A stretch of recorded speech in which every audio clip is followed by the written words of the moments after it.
আমাৰ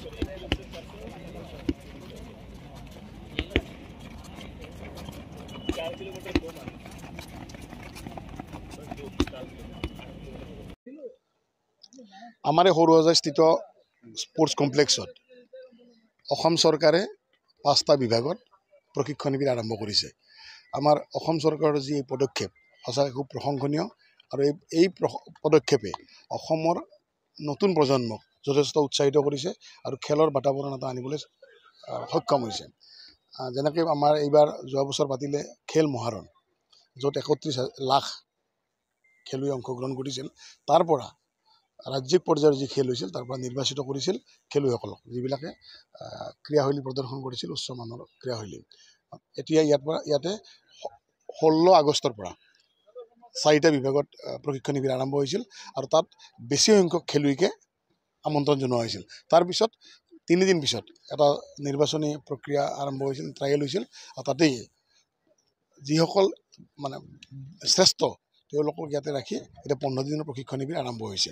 আৰু সেইসকল যিসকলে নিৰ্বাচিত হৈছে তেওঁলোকে অসম চৰকাৰৰ ক্ৰীড়া আৰু যুৱ কল্যাণ বিভাগে যিটো দল পঠিয়ায় নেশ্যনেল স্কুল গেমছৰ বাবে, সেই প্ৰতিযোগিতাত এইসকল খেলুৱৈয়ে অংশগ্ৰহণ কৰিব। আমাৰ এথলেটিক্সত 40 গৰাকী এথলেটে মানে ইয়াতে পাৰফৰ্মেঞ্চত হয়তো ভাল পাৰফৰ্মেঞ্চ দেখুৱাৰ বাবে 40 গৰাকী এথলেটে নিৰ্বাচিত হৈছে। অসমক মানে সামৰি এই প্ৰতিযোগিতা আৰম্ভ হৈছিল আৰু অসমৰ বিভিন্ন জিলাৰ পৰা আহি এই প্ৰতিযোগিতাত অংশগ্ৰহণ কৰিছে তেওঁলোকে। অন্যান্য আছে, আমাৰ কাবাডী আছে, খো-খো, ভলীবল আছে আৰু আজিৰ পৰা আৰম্ভ হ'ব ফুটবল প্ৰশিক্ষণ শিবিৰ। আৰু আজিৰ পৰা হোৱাৰ পিছত বোধহয় তেওঁলোকৰো 2 দিনমান পিছত নিৰ্বাচনী প্ৰক্ৰিয়া আৰম্ভ হ'ব। তাৰপিছত সেইসকল খেলুৱৈক আণ্ডাৰ 14, আণ্ডাৰ 17 আৰু 19ত অংশগ্ৰহণ কৰিবলৈ সুবিধা দিব। খো-খোটো বেছিকৈ মাতিছিল, কিন্তু তেওঁলোকৰ 15 গৰাকী নে 12 গৰাকী লাগে।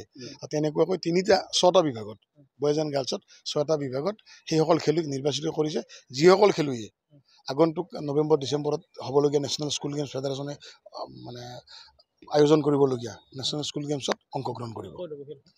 সেই খেল বিভিন্ন ভাৰতবৰ্ষৰ বিভিন্ন প্ৰান্ততে হ'ব, অসমতো হ'ব। টাইকোৱাণ্ডো হয়তো এই টাইকোৱাণ্ডো এই খেল এই প্ৰশিক্ষণ শিবিৰত নাই, কিন্তু অসমত নেশ্যনেল স্কুল গেমছ টাইকোৱাণ্ডো হ'ব ডিচেম্বৰত। ৰাষ্ট্ৰীয় পৰ্যায়ত খেলবোৰ অনুষ্ঠিত হ'ব। মোৰ নাম দিশানাথ হয়, মই ইয়াৰে হয় গুৱাহাটীৰে, আৰু কেম্পটো কৰি ভাল লাগিছে বহুত। এতিয়া বহুত কিবা কিবি নতুন শিকিব পাইছোঁ, সেনেকৈ ভালে। মই ধিতিমা উজিৰ, মই 800 মিটাৰ 400 মিটাৰ চিলেকশ্যন হৈছোঁ। 16।